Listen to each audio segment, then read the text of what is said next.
On y répond de vive voix, elle gambade sur les grands chemins. Elle est un peu sans foi ni loi et elle glisse entre les mains. On ne peut pas l'emprisonner ou la soumettre à la rançon. On entend sa voix résonner, la liberté c'est une chanson.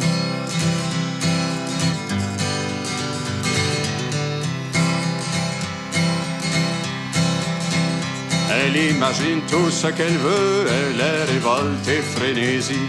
Elle a la franchise de l'aveu, l'espérance de la poésie. Elle est le souffle qui nous rassemble et qui nous prend dans sa moisson. Elle est l'idée qui nous ressemble.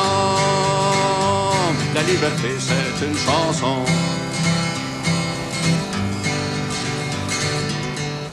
On y répond de vive voix, elle gambade sur les grands chemins. Elle est un peu sans foi ni loi et elle glisse entre les mains.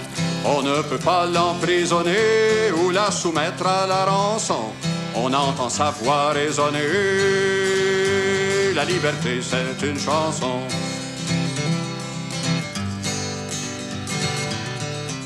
Elle entretient les illusions, elle le voltige, elle le réclame. Elle est le rêve et l'évasion, elle est le sous-vêtement de l'âme. Elle éclot entre les oreilles comme un petit effet de boisson. Et ce n'est plus jamais pareil, la liberté c'est une chanson.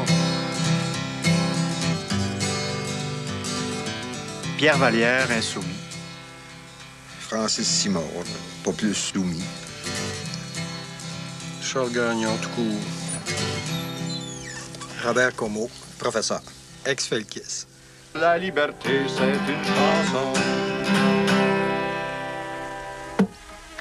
Bon.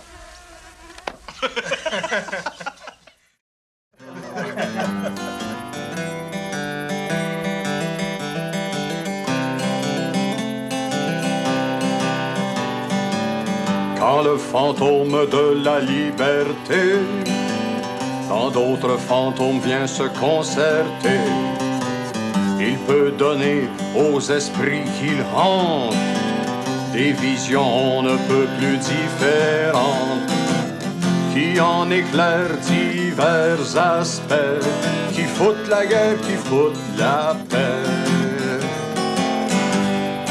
Pour concerter le fantôme de la liberté,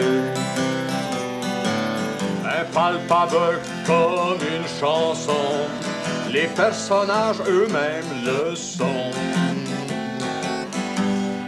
Pour concerter le fantôme de la liberté,